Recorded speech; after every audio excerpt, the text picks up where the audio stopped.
Hi, I'm Michael Hartman, I'm Naomi Liu. And I'm Mike Rizzo, and this is OpsCast, a podcast for marketing ops pros. and RevOps pros. Created by the Mo Pros, the #1 community for marketing operations professionals. Tune in to each episode as we chat with real professionals to help elevate you in your marketing operations career. Hello, everyone. Welcome to another episode of OpsCast by marketingops.com, powered by the Mo Pros. I'm your host, Michael Hartman. Almost wasn't here today. Joined by co-host Mike Rizzo. Mike, Yeah, man. you want to say hello to I'm the folks? You're here. Hello, everybody. I'm appreciative of the fact that you're here because now I don't have to be the lead. Yeah, you're more than capable. So do we have a countdown for Mopsapalooza? Less than 6 months away, right? I should probably, we're actually 5 months, like just under, because it's November 4th through 6th, and today is June 7th. Yeah. There you go. All right. There you have it. All right. So joining us today is Asher Mathew, co-founder and CEO of Partnership Leaders. Partnership Leaders is a private network built to elevate the role of partner teams in their companies. Prior to Partnership Leaders, Asher held senior leadership roles in partnerships and go-to-market, including roles at Demandbase, Avalara, and Lean Data. So Asher, thanks for joining us today.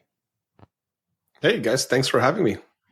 All right. Well, this is going to be interesting. I think this is sort of another in a little sort of mini series, although not packed together, of different go-to-market approaches that are evolving right now. So I'm excited. I feel like I'm learning more from each one of these.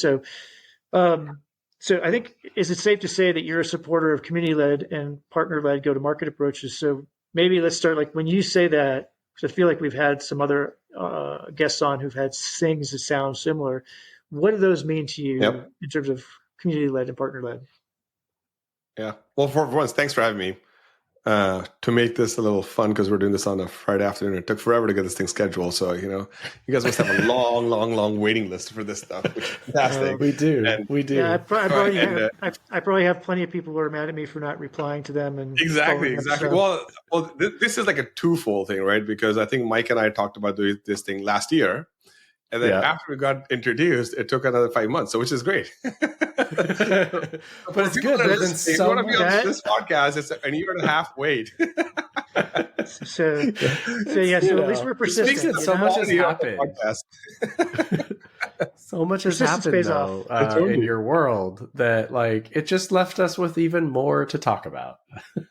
Totally. All right, let's talk about community-led growth and partner-led growth, but two of my favorite topics. And for some context, we started Partnership Leaders as a hobby, and it's become a business, and it is a community, and so we're taking the lessons of community-led growth and partner-led growth, and utilizing them both to build a bootstrap company, and build it over a very long period of time. And so that those are the way, and also the way we're building Partnership Leaders and the way Mike's building marketingops.com is very similar approaches. And what's interesting is that there's no playbook for this stuff. I think there are playbooks being built, and Mike and I are actually in a WhatsApp group with a couple of other community builders as well, and we've been working through how do you build a community through community-led motions, through partner-led motions for what is it, 4 years now or 3 years now, Mike? Yeah, like something like that, like 3 years, I think. And our little community mafia group. There's like 4 of us in there. Hey, it's the A team now. We rebranded at the beginning of this year. That's because we needed the A, because it could be the AI. A from AI, and we needed the A, right? So I kind of like community mafia. I like that. Like that's not bad. we do own the domain communitymafia.com as a group, though. So someday when we actually wanted to write a creative your domain squatters. All right, got it. Domain squatters, yeah. Actually, domainsquatters.com. We need to get that too. Oh, there's definitely okay. So now I'm going to go find out if that's taken. You should do that. See. Okay, so let's talk a little bit about community-led growth and partner-led. So, like, what's interesting is, like, fundamentally, like, when most companies have 2 or 3 different types, or maybe 4 or 5 different types of go-to-market motions, right, that they're running. And when you say community-led and or partner-led, then that effectively means that that one type of one of the motions took a back seat, and then there was something that was leading. So I don't know if the framing is correct, but utilizing communities to build a company and utilizing partners to build a company is kind of the way I think about it. And my definition for community is where all of your audiences meet to discuss best practices, to learn from each other's success, and to learn from each other's failures, so that they don't make those mistakes again. And that's my definition of community, right? And then partners for me are people that are not prospects, people that are not customers, people that are not employees. Any audience that's not that, where you have a mutually beneficial relationship with, is a partner. And then we can dive into a little bit deeper into like what these things mean. But when I build businesses, I always look at like, who are my prospects, who are my customers, who are my employees, who are my investors, who are my analysts. Like there's all these buckets, right? And there is a mutually beneficial relationship you can have with all of them. But partners are like either building product with you, or they're building go-to-markets with you, or they're serving customers with you. And that's how I think about partners. It's just one clarifying question, because I think in my head I'm seeing a Venn diagram, though, whatever those categories are. It feels like partners could also be customers, right? Yes. Things I hear, there's okay. So not necessarily mutually exclusive. Yeah, it's not mutually. It's just the nature of the relationship. Yeah. Mm-hmm. The primary part of the relationship is the partner one, even if they might be a customer at the same time, right? Yeah. That makes sense. And partners like marketing ops gets super convoluted super fast. Yeah. Partners, like to your point, Hartman, like could be your customers. The nature of your relationship is they're a partner to you in some way, shape, or form. You also have like, I mean, Asher, you're more of an expert on this than me, but I've been in this community-led sort of space for a little while, right? Or like building communities, building the sort of partner enablement ecosystems, because they all sort of rapidly overlap. In fact, if you went to go build a community sort of environment in the Salesforce cloud ecosystem, they actually lump together sort of the capabilities of the community cloud product. I don't know what they call it now.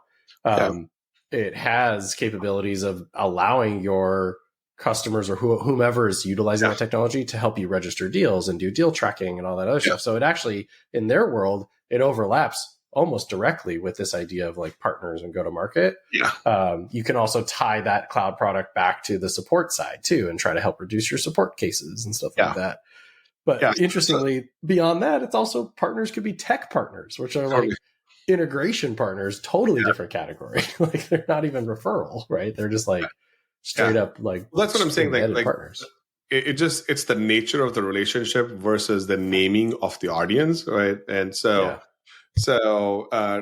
traditionally people have said the partners that we work with are partners that bring us deals, which totally is a world.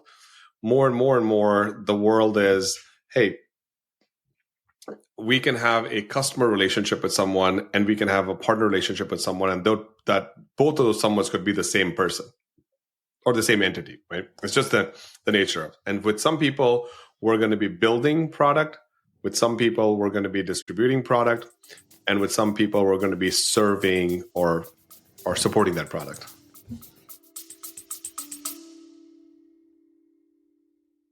Hey everyone, Mike Rizzo here, CEO of MarketingOps.com and co-host of OpsCast. I've got a little secret to share with you, something that's been one of the best kept perks of our community until now. At MarketingOps.com, we've built a hiring program that's changing the game for marketing operations recruitment, and we're finally sharing it with the world. Our community is over 22,000 strong, and within that, we have over 4,400 members who are actively and passively seeking new opportunities. These are seasoned professionals with skills and experience spanning platforms like HubSpot, Pardot, Marketo, and so much more. Plus, we can help you fine-tune your outreach, targeting exactly the right candidates by region, years of experience, seniority level, or even agency experience. But here's the real cherry on top. When you hire through our program, your new team member gets a free membership or a virtual ticket to our annual conference. From day one, they're not just stepping into a new role, they're getting access to the training, networking, and support they need to hit the ground running. So if you're ready to unlock this incredible opportunity, it's time to let this secret out. Visit marketingops.com and find your next star teammate today. Thanks for listening, and as always, keep optimizing. Yeah, that makes sense. Yep, that makes sense. Yeah, we to hark back on, because I don't know that I actually kind of want. I'm looking at our show notes, right, and things we want to touch on today, of course. But I also was just like harking back to the commentary of like, there's no playbook for any of this stuff. Like we're trying to figure it out as we go. For those that do want insights into an episode like that, or they want to sort of hear on that, I think that's probably a different sort of episode and recording we could certainly do. So send us a message. Use the new text message feature app that we just added to our podcast. Text us, let us know if you want to hear about that. But I think like Asher, to your point, right? None of this stuff is very clear. There isn't like a silver bullet for any of it. And I think you sort of have to build the plane as it's in the air. But so maybe the better framing for the audience is the one where we all have a business to run. And for tech companies, you need to either build the product or buy it, or you can partner with somebody to build it with you. Yeah. Right. So there's that, right? Then you can either take that product to the market direct, or you can take it with other people. Yeah. Because they already have larger audiences than you. They have more credibility than you. They have established ways for them, that audience to procure your product. There's that go-to-market piece, right? And then there's the serving piece, which is you can support your customers yourself, or you can support it with other people who are already deep in those accounts to make sure that your product gets utilized and it's part of a workflow so that your renewal becomes easier. Mm-hmm. Yeah. And that's the way I think both community-led and partner-led and sales-led and marketing, all these things need to tie back to the business goals. Because if a business has enough cash, sure, then you can you can build products, which is what everybody prefers, right? And if you have extra cash, you can buy more product so that you can sell more to the same customer that you already have and increase your growth rates.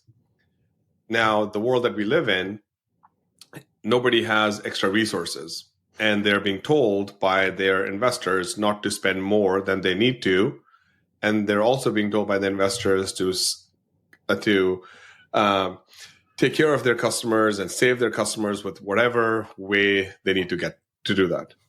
And so in that world, partnering with other people that have complementary resources and capabilities becomes a very favorable way to do business. Mm-hmm. Yeah. And that's where the partner go-to-market comes into play.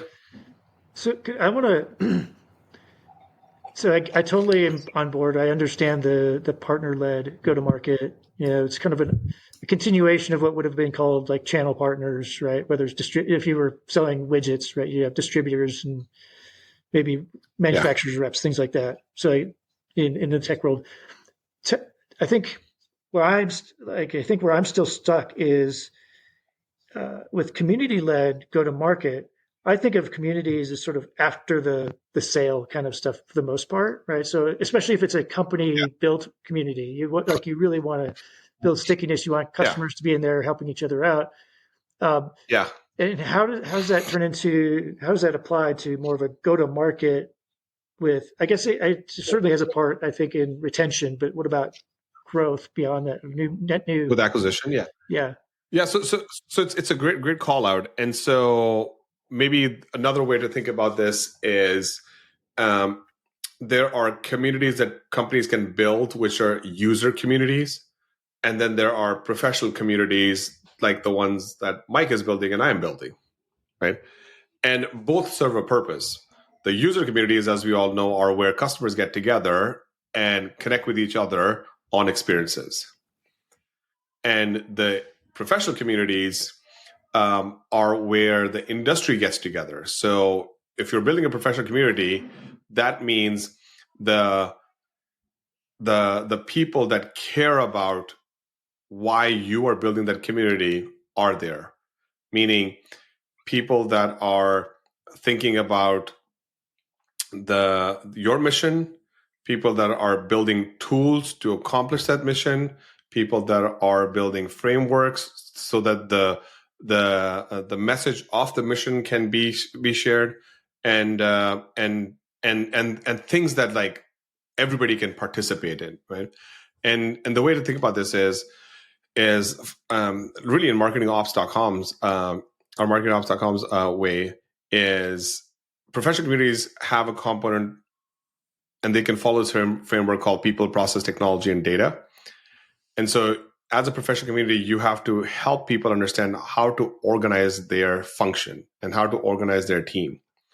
Then you have to go talk to your customers and understand how they would build scalable processes and programs. And then you need to go talk to all the technology companies building technology to automate those programs and workflows. And then you need to talk to all the data providers to say, hey, how do we handle first, second, third party data? And which will then help elevate the professionals that are part of that community. And so the user community versus professional community is a very interesting one.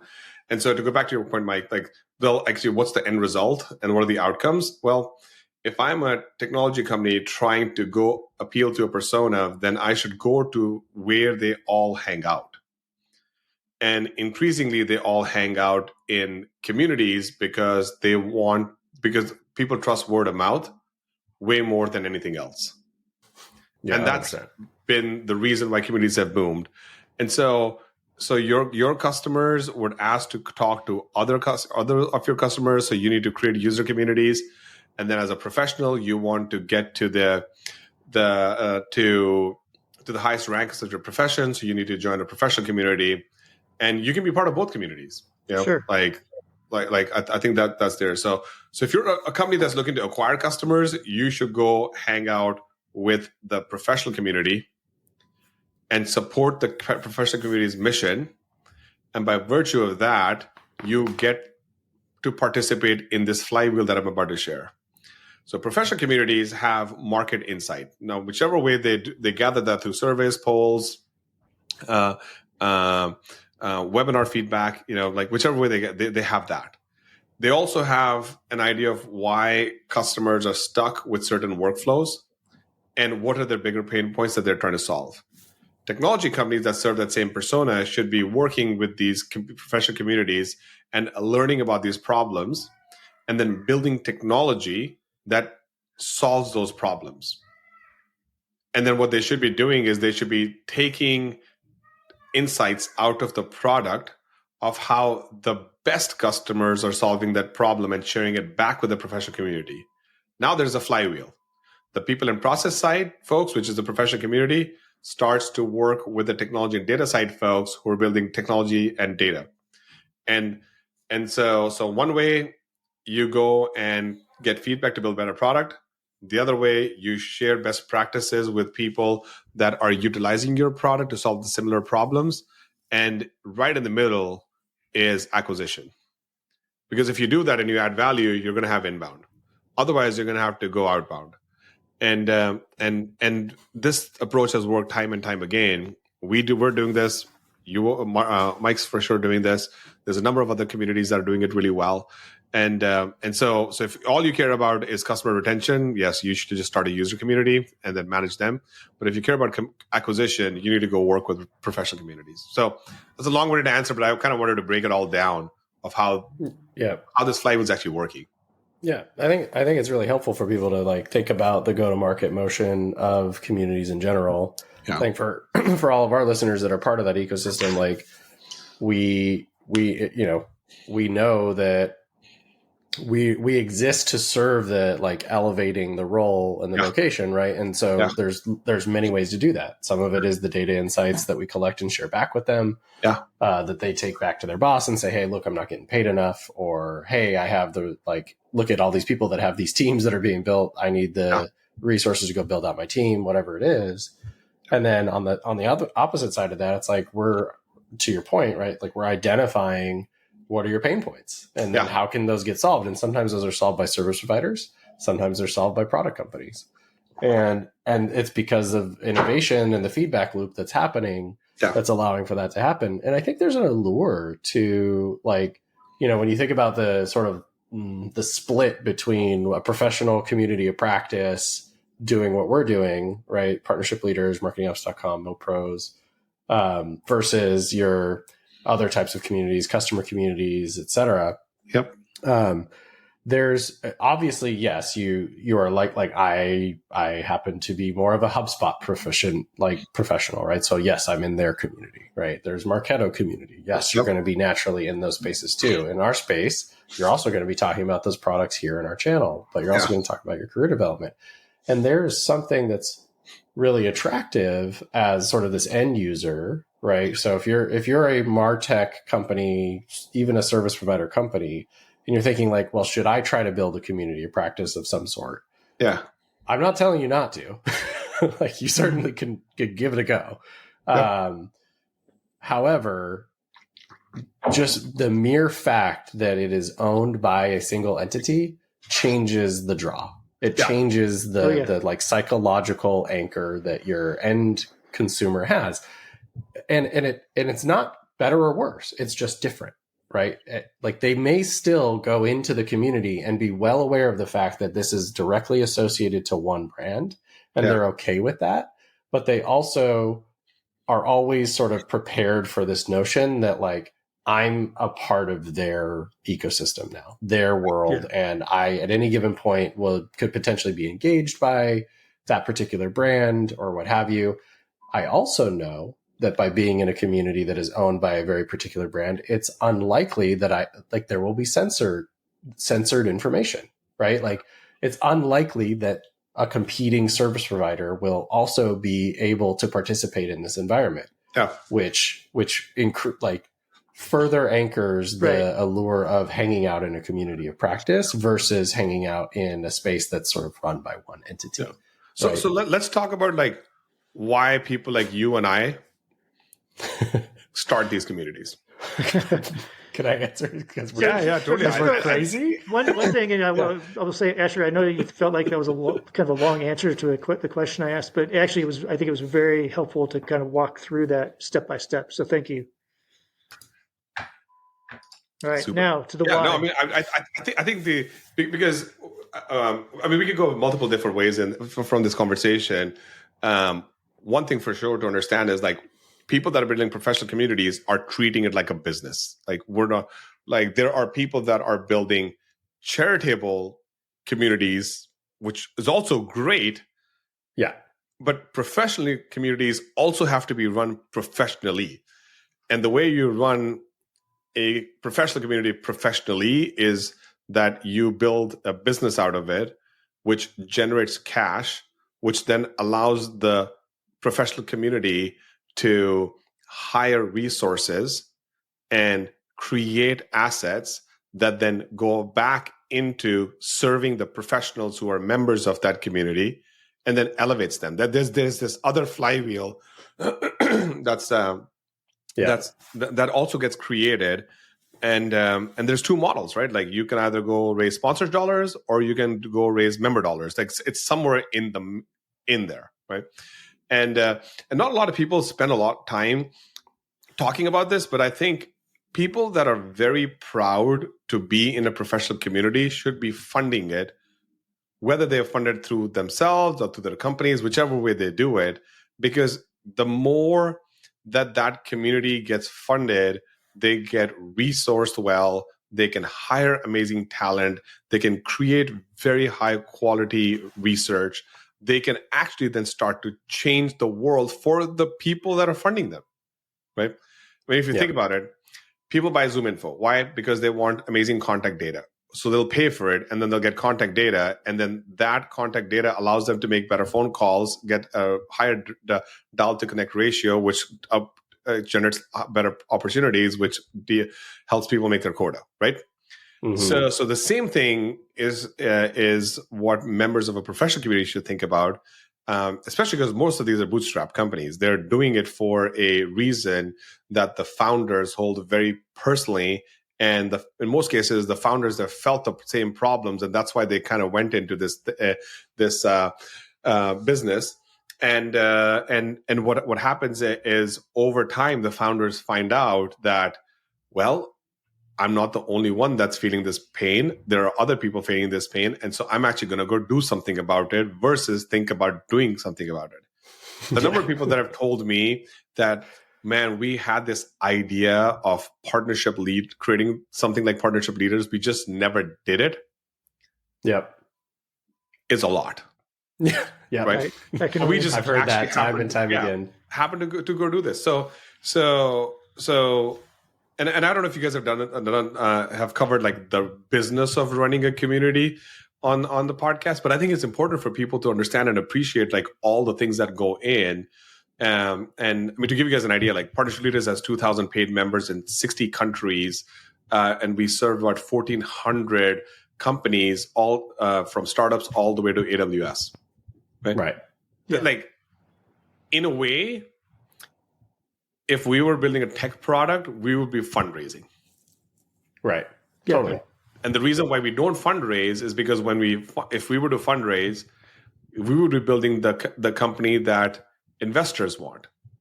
Right. And I will say, I'm not going to name the community, but there's a community I was a part of where I saw that happen. Yeah. And it did not, the direction it took after it got investment was not one that I thought was beneficial to the community members. Yeah, 100%. Because the interests are so off, right? So the minute you fundraise, you're supposed to go T2, D3.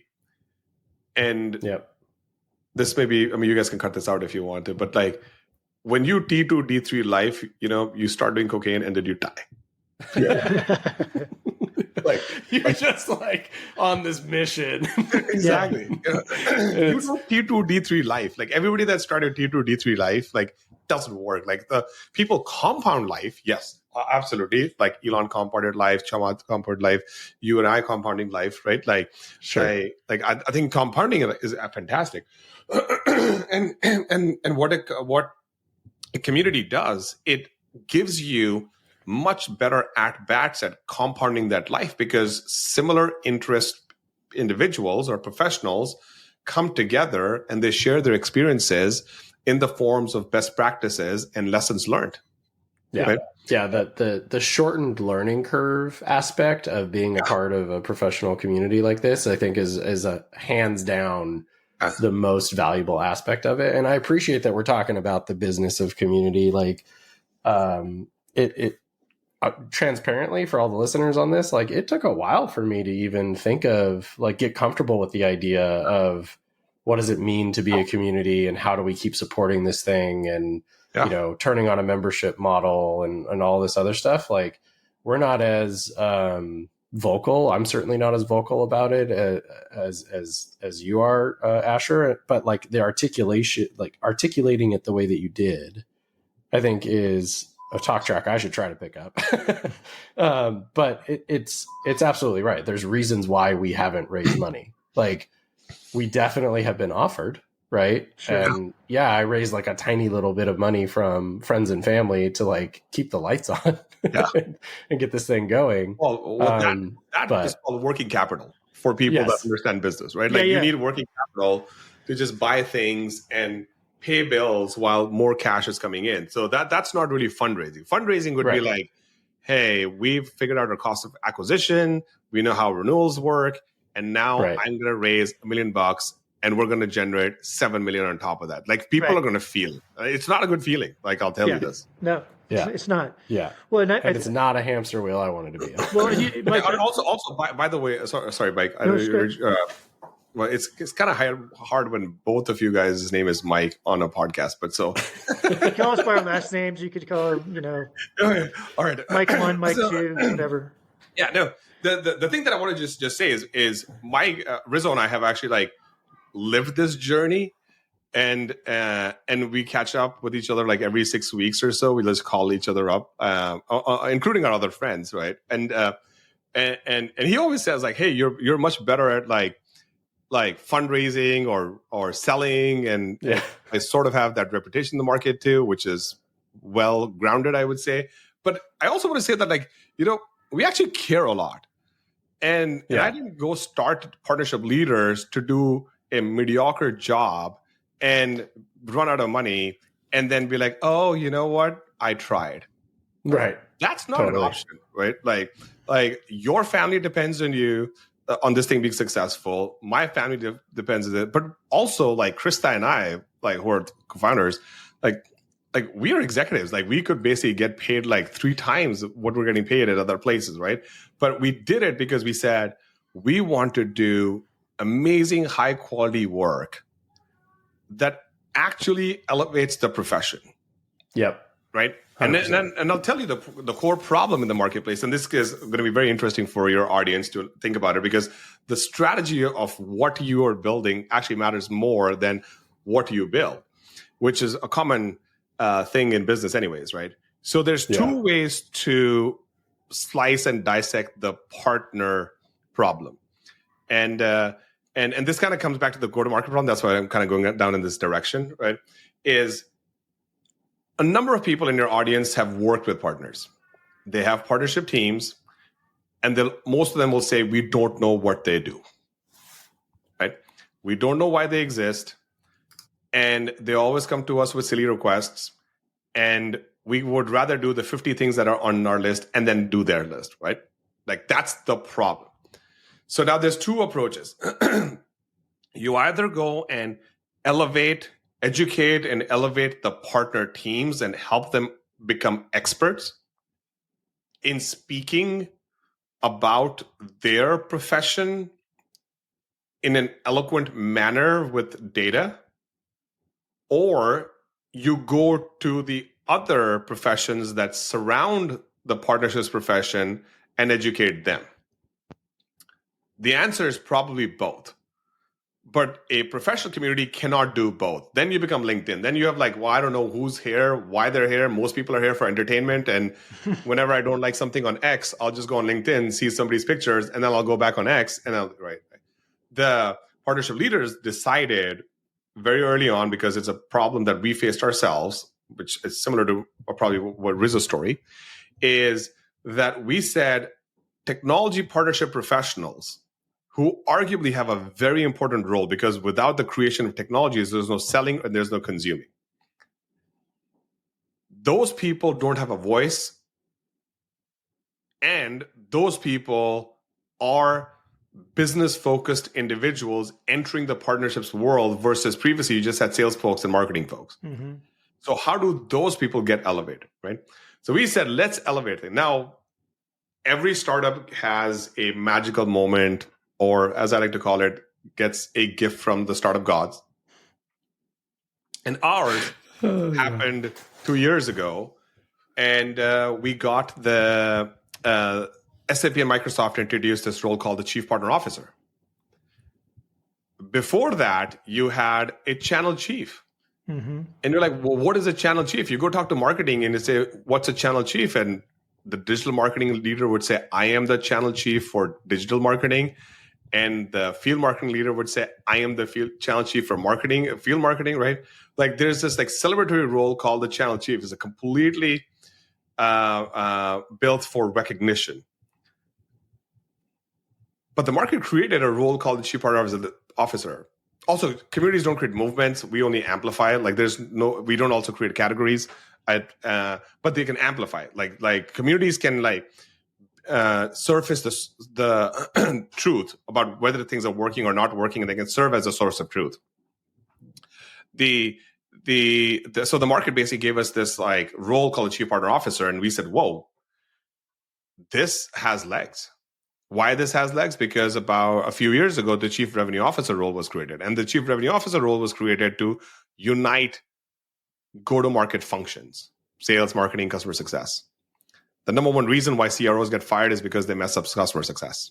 It's not that they mess up marketing. They actually mess up customer success, right? Mm-hmm. And so then they created this role called RevOps, which I was at Lean Data when the RevOps role was created. And overnight, I was like, wow, a whole bunch of people became RevOps leaders. And all they did was the sales ops people got Marketo certifications, and the Marketo marketing ops people got Salesforce certifications. And now the battle of who will have admin access to Salesforce went away because it's RevOps, which is kind of like 80% of the battle between the two teams, right? Because sales ops does not want to give marketing ops and admin access to CRM, but they'll happily take a admin license account to Marketo or whatever the marketing ops tool is, because they're sales ops, right? So that CRO role was supposed to unite everybody, and that's actually not worked out the way we thought. And the reason why it's not worked out is because there's still, I think, 70,000 CMOs in the market and only 17,000 CROs in the market. There's 4,500 chief customer officers in the market. There's now about 900 chief partner officers, but there's 9,700 chief business officers in the market. So if you look at the data, right, well, the data is saying we need business people to rise up and solve business problems with these go-to-market motions versus the other way around. And at some point in time in the market, there's going to be conversations where people are saying, hey, the insurance market is growing by 30% year over year. How do we create a business that serves that market? And what do we do to get to those customers? And should we use communities, partners, marketing, sales? Like, this will happen, right? And this is an encouragement for everybody that's listening to this call, because at some point in time, you're all going to say, well, what's my future and how do I become more strategic? Because everybody's going to ask you to be more strategic. This is kind of just the rite of passage stuff, right? And the way you become strategic is you actually start solving the business's problems. The business's problems are grow more, save money, solve compliance needs, right? And if you can do that, you're going to be able to be an extremely strategic person, because you're going to speak to the company OKRs versus your department OKRs. And that's the big difference. So anyways, like, long story short, we decided to go and elevate people to this role called Chief Partner Officer. It's going to take us maybe like 10 years to really get to the point where we need it to be. But everything that we do, whether it's the events, whether it's our conference, which is happening in August this year, whether it is our education, whether it is our market insights, and we do market research with HubSpot, with BCG, with EY, like brand names, right? Like right, because we want to do everything very high quality. And we also have a very, very, very big burden on our shoulders, which is, if we put out false information or wrong information and we amplify the wrong stuff and people utilize this and get fired, that is horrible. Yeah. So I'll pause, because I know that was a pretty long narrative to like understanding how communities are built and like how you fund them and all these things. But I think it's important for people to just get a idea of like, well, what's behind the curtains. Yep. I love it. I love it. I like the gift from the startup gods. Because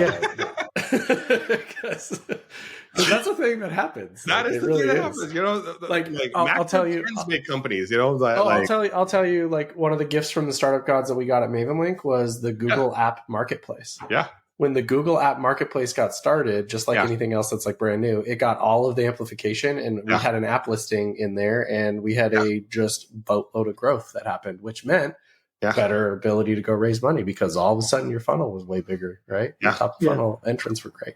So it happens. So yeah, but that marketplace now has 3,000 products on it. I was literally just hanging out with the Google Cloud Marketplace folks in Chicago yesterday, and I was asking like, well, how many products do you have? 3,000. Now build the go-to-market motion around that. So you were early. Right. You benefited. You benefited from listing early. You discovered a new route to market, and then you figured out how to utilize that before other people utilized it, which we can probably talk about, like the ops debt versus the tech debt stuff, which is another big one of my topics. Maybe a good type of transition. But let me see if Hartman has a question or thought. Well, no, I was going to. So I think both of you have this passion for the professional ones, and so I'm old enough to remember a time when I used to try to keep up with things. I would go subscribe to basically magazines, periodicals for professional things, and there was no way to do, like, there was no such thing as an online community. And so for me, when I started seeing things like the tech companies having their own communities and really doing that, I think the first one I remember was ExactTarget, like going to their conference and how they celebrated the community, and then seeing that, like, so for me, this, like, I've seen this like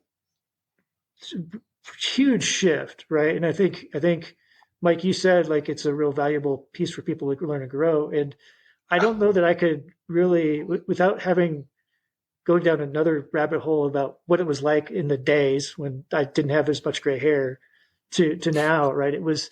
It's like unbelievably different. And I think it's a great thing. So also, if we look back at the gift from startup gods for communities, it's actually COVID. Yeah. No, in some ways. You can't meet in person, because if you were still meeting in person, you would be meeting in person still. Like the market would not shift to digital engagement. And the communities the professional communities that were born out of COVID are doing really well, as long as they figured out a business model that allowed them to generate cash, to invest in resources, to do very high quality things, and actually elevate their professionals. Yeah. 100%. I mean, I agree with you. COVID was a supporting factor in the overall. Maybe an accelerant would be the better way. Right? Because I'm sure there. Or just like, I think just like a staple, at least from my data, like for those listening, we grow members into our Slack channel by 110 a month on average. Like that is just straight up. It's almost like this weird artificial ceiling. Like it never really crosses that number. And even during COVID, it never really crossed that number. So like, I can't say that COVID accelerated anything necessarily, but it definitely continued the standardized like trend of, well, I got nowhere else to go. So what am I going to do right now? Well, then the other thing that accelerated or maybe is allowing this thing to continue is layoffs. Because in the last 18 months, companies have shown how disloyal they can be to all employees. Yeah. Right? So now employees are saying, well, amazing that this layoff thing happened to me. A number of people that have never actually been through layoff, which is also interesting to watch, right? And then they say, well, what's my support system? Yep. And so if you look back at these trends, these things help build those communities. And I'm a firm believer that, like, in every segment of the market, if you want to call it, or every market, there is one, maybe two really good communities that are very close to their members versus close to their sponsors. Yeah. And the ones that were close to sponsors, what they did is effectively did not charge to become a member. So what you became is a marketing list. Yep. Yeah, you became basically a media asset, right? Totally. Well, you became a list, right? Basically, because a list. 4,000 people sign up in a month. 2,000 people sign up in a month, and you're like, wait, what is the experience here? Like, how am I going to go find somebody that can actually give me the right info? Right, and that was where I was going to go with it too. Is just like to the point of existing to elevate the profession, or like our research annually is exactly that. It's meant to be a pulse check on the field, right? Yeah. What's the salary ranges? What are your KPIs? How are you being measured? Are your teams growing? What is your aspiration? Do you want to build a team? Do you want to stay technical? And if I was an early stage marketing operations professional reading that report for the very first time, I would be able to glean insights on where could I go next? How are my peers thinking about their success? And if I'm an executive, I like to say this report is meant to educate the market top and tail. People who don't know they're doing marketing ops, you're figuring it out for the first time. This is sort of generally what it's for. Like, here's what it's all about. For executives who don't understand the value of marketing operations and what it can bring to their organization, here's how they're being measured. Here's what their aspirations are. All of these things, right? Yep. I know. And I can say I've used that report to help get raises for people on my team before. Right. Yeah. And that's exactly. So like, as a community, you come together, you have to create a business model to be able to support the focus, which for us is how do we make these, or not make, but how do we enable these folks to not feel alone and to have success in their career? And we don't have a CPO or chief partner today officer. You don't have, right? But there is there are VPs of marketing technology at companies, which to me, you can't get to VP of marketing technology if you have not been in marketing ops. Like I feel like that is rite of passage to that. Yeah. And I think we're on a path to seeing, there's discussions about like, are the future CMOs going to come from marketing ops? I always say maybe, but I don't think that that's necessarily where a lot of us spend our passion is, because marketing at the CMO level is just a wildly different. So let's unpack this a little bit, right? Because this is actually a pretty good topic to dive into. And we can talk about the operational debt and the tech debt one question on this. I think we're going to have we may have to table that for another discussion, which is fine. This has been great. Did we lose Asher? We lost Asher. Asher, we lost your audio. Sorry. There we go. I inadvertently hit the I'm saying I'll give it to you in 2 minutes, and then because you guys just launched this SMS feature, if people actually care about this podcast and they're like, hey, let's go unpack that, we should totally do it. Yeah. Right? But like, in my opinion, everybody wants to go talk to the CRO today, right? Like every company, you're like, hey, I want to go talk to the CRO. The CRO is probably sitting there thinking, man, what did I do to receive this type of love? Right? It's like a really hard job. I've done it before. Yeah. And the CRO's job was to actually optimize revenue. Prioritize and optimize revenue. This is a very tough job. This has more to do with like finance and pricing and packaging and the sales motion and like all this stuff, right? Because this is revenue. This is not just sales, right? The revenue comes from when your customers find value from your product, and then your finance people say, we have delivered the product and legally we can recognize the money. That's when revenue is earned, right? Yep. And so then you look at the CMO role, right? And everybody's like, well, how do I become a CMO? Well, you become a CMO when you learn how to prioritize and optimize markets. That role is not about branding and demand gen, and all this stuff is a prerequisite to that role. But when you're sitting with other executives, you're trying to solve the problem of how do we grow this business. You're not trying to solve can I make my brand look sexier, or can I generate 4,000 leads tomorrow? They're trying to solve like, hey, we have a business, we have 5 different products and we're playing in these markets and those markets are shifting. So I have to now go make sure that I keep this company relevant to the users that are in these markets, and how are we going to fulfill what promise are we making? How do we fulfill it, right? Like the prioritizing and optimizer. The chief partner officer role is needed because in the middle, there are relationships. Yeah. Relationships with the other partners, with customers. Like there's a number of things. And so that chief partner officer needs to prioritize and optimize relationships, or business relationships, if you want to call it, right? And then we'll see how this thing evolves. But the path to a CMO absolutely could be through marketing ops, could be through anything. Yeah, I agree. I think it could be. But what it's not is just through brand, I think. Anymore, Definitely not. Well, or if you say it's not just through marketing communications either, right? That's actually a much better way to do it, just through mark comms.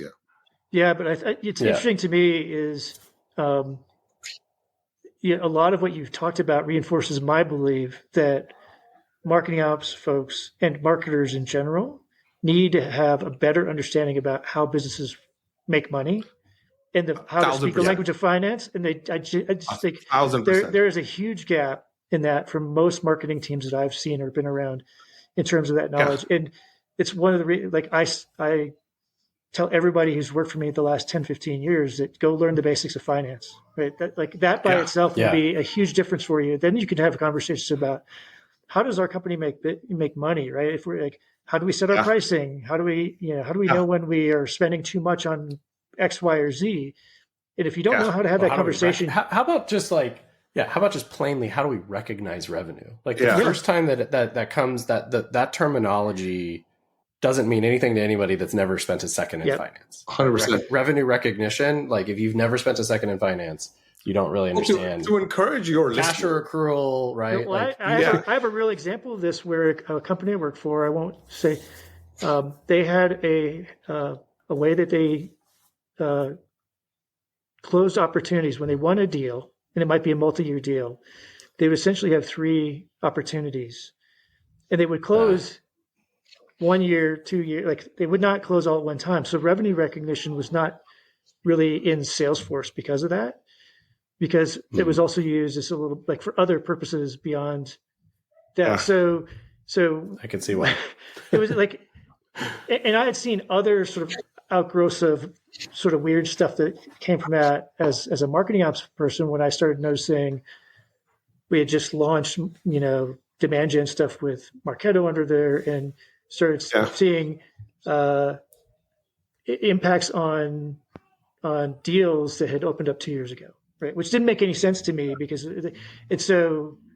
But like revenue recognition, it all had to do with like they weren't really using it for revenue recognition; they were using it for something else. Yeah. And I think it's important. Just to encourage your listeners, right? 1, this is not rocket science. Right? Yeah. 2, you should absolutely go talk to your finance team. Yes, and probably go talk to That's what I was about to say too.